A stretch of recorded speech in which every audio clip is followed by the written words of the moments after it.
Hello there, and welcome back to our money conversations. We've been concentrating on business strategies. Last time we did a little bit of it, and this is a continuation of the same. So we welcome you back, and take a pen. Remember to take notes as we have our guest back, Mr. Brian Moura. Welcome back, sir. Thank you. Pleasure to be here.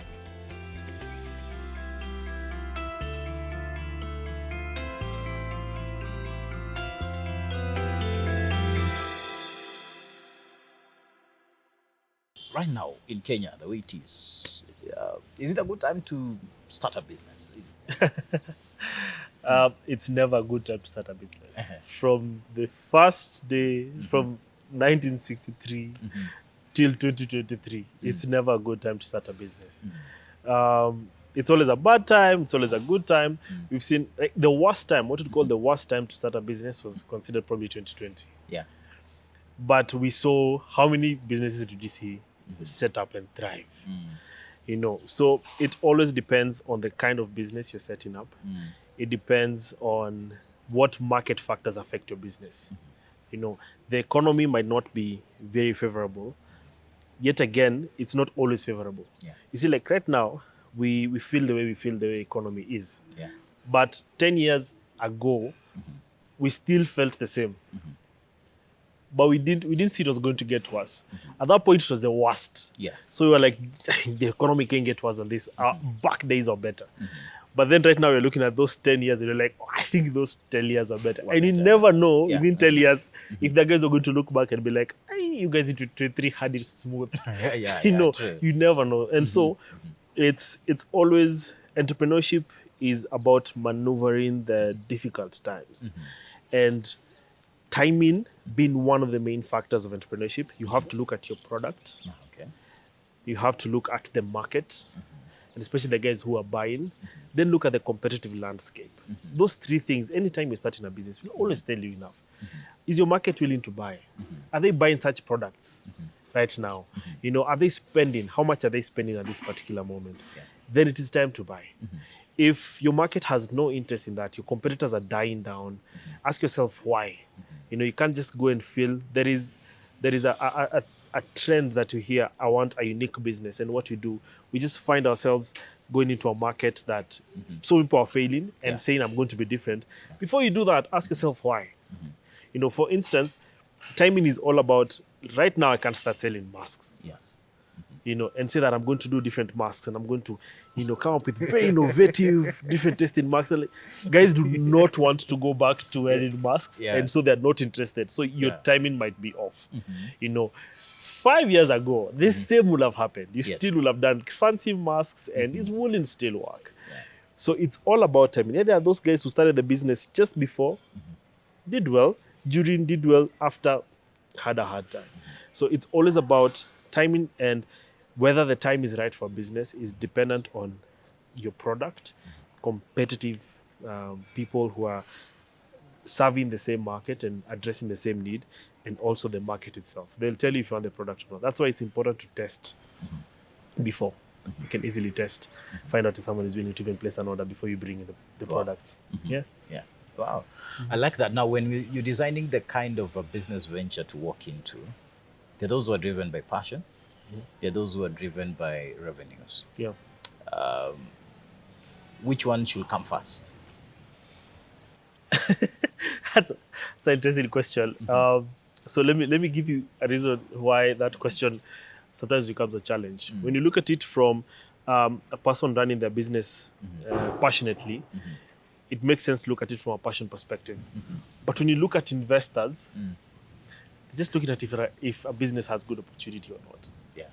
And if it makes sense, and they're like, good, is this something that I not even passionate about? Is this something that I'm interested in, or I could develop an interest in? And they go into it and they become successful. If you're passionate about something, it definitely becomes much easier, because there is the professional running the business, how the business is structured and how it runs, and then there is you.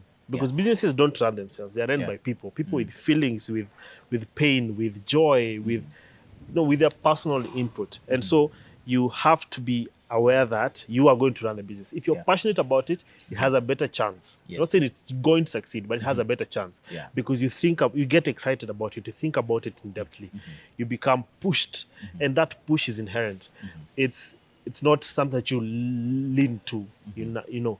But when you're not passionate about a business, you just do it for the sake, and you can easily give up on it. So passion really helps, but revenue is the key.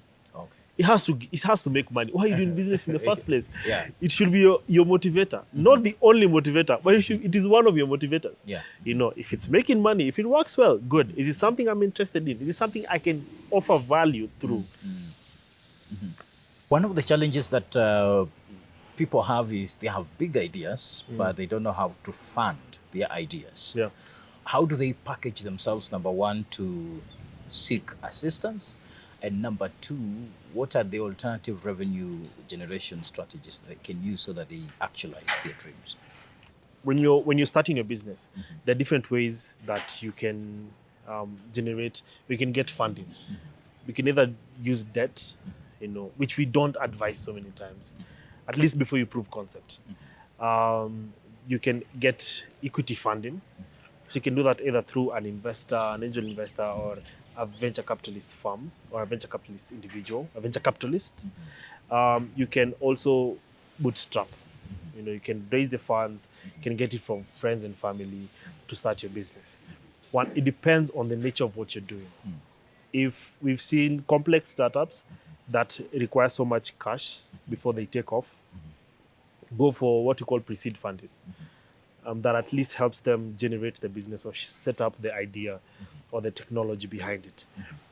But we also have businesses that, you know, if your business can go to market as soon as possible, what I advise, this is from my point of view, the sooner you can start generating your own cash, the better. Before you even consider running to maybe getting investments and whatnot, try as much as you can from your own pocket or from friends, family, or people that you pitch to. Prove the concept as early as possible. You can prove the concept by running the business, or you can prove the concept by even looking at other businesses that are doing the same as what you're doing. And so it's important that, you know, whatever funding option you're going for, have their repercussions. You know, have their pros and cons. There is no easy way out. Getting investment is not an easy way out.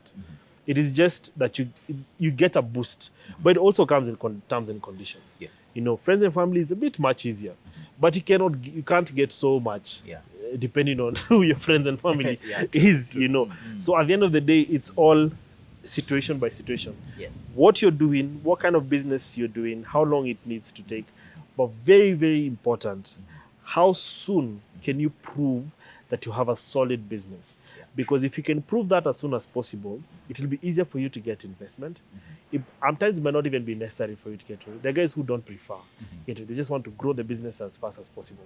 And investment can help you move faster for us new business. Can get you to do things that you probably have done in 3 years now, and therefore, you know, grow. So as you opt for those options, before you choose which option to go for, just make sure that you understand the nature of your business, but as much as possible, as early as you can, prove the concept of the business. It even attracts more value, more income, because you're going to be sure what exactly you need.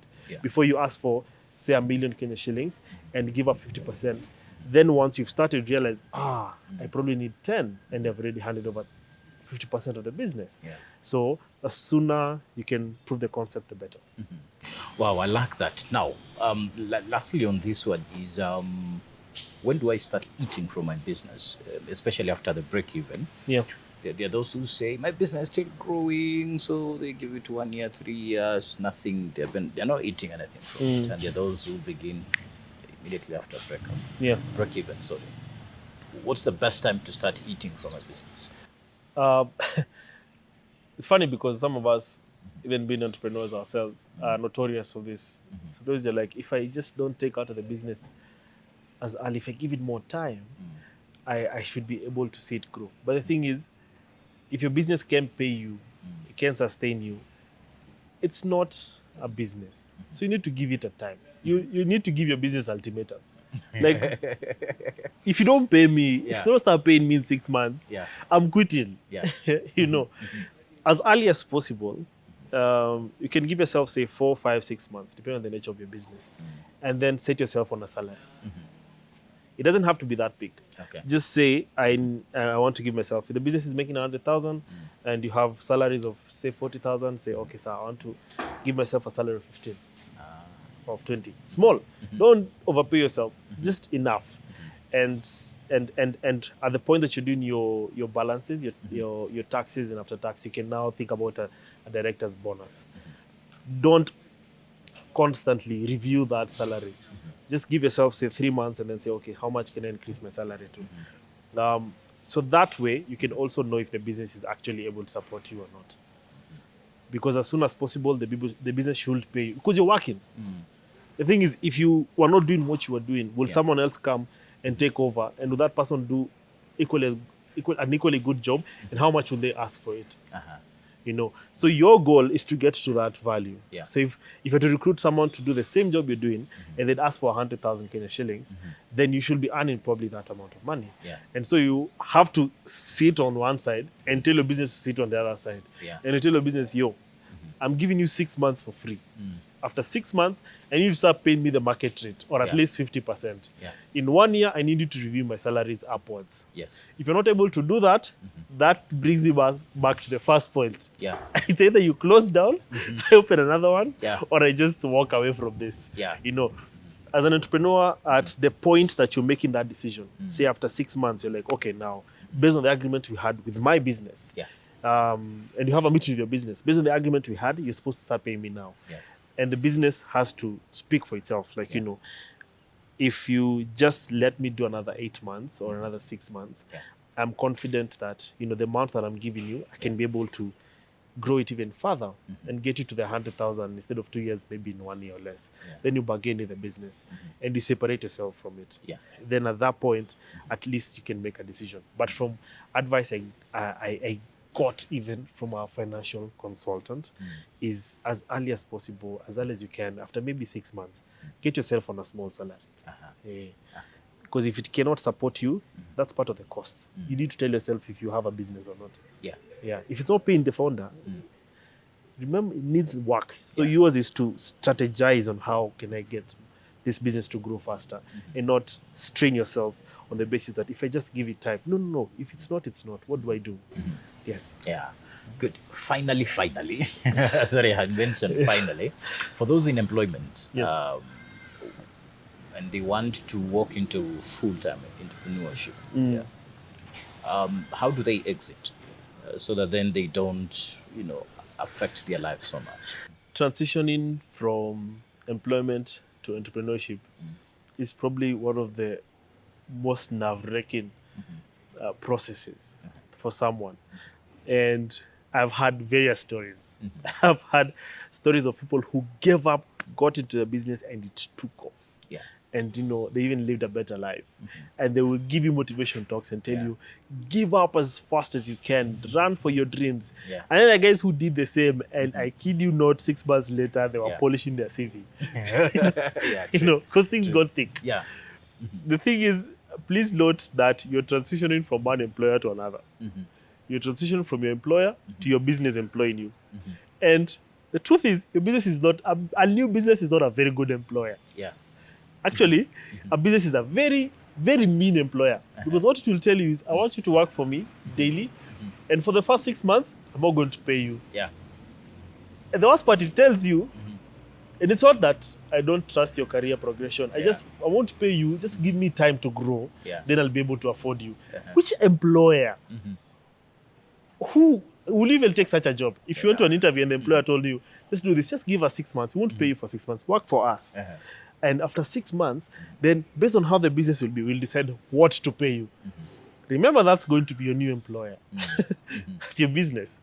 It's going to employ you and give you those terms. And that's the first thing. So when you realize that, you notice that there is, now you set this business aside and your personal life aside. And now calculate how much do you need on a monthly basis.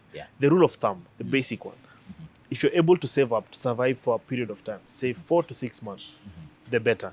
If you're able to also supplement your income for that period of time, the better. If you're able to test this business as early before you make that full-time commitment, Yeah.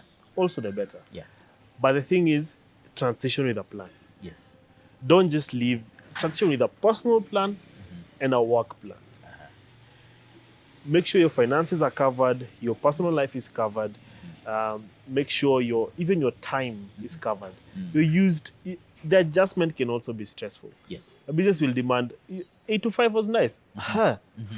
Business demands 6 to 9. Yeah. And then it demands you to wake up in the middle of the night and randomly think about it. Yes.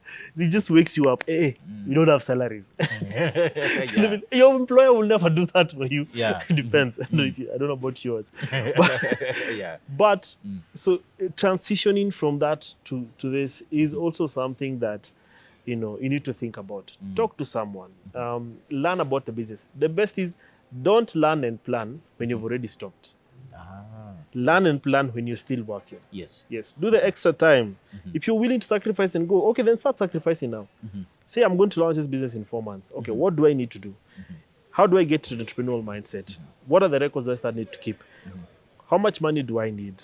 How am I going to get market? How is this business viable? Do all those things while you're still at work. Then now plan, okay, when I get into this business, this is what I'm going to do. All right? And I also have money to survive for me and my family or whoever for this particular period of time. Yeah. Then at that point, you can make a decision to transition. But if it's possible for you to have a secondary source of income, just in case, gigs here and there, because you already have experience, it will be nice. But again, there's no one size fits all. Yeah. Just make sure, the rule of thumb, plan before you leave.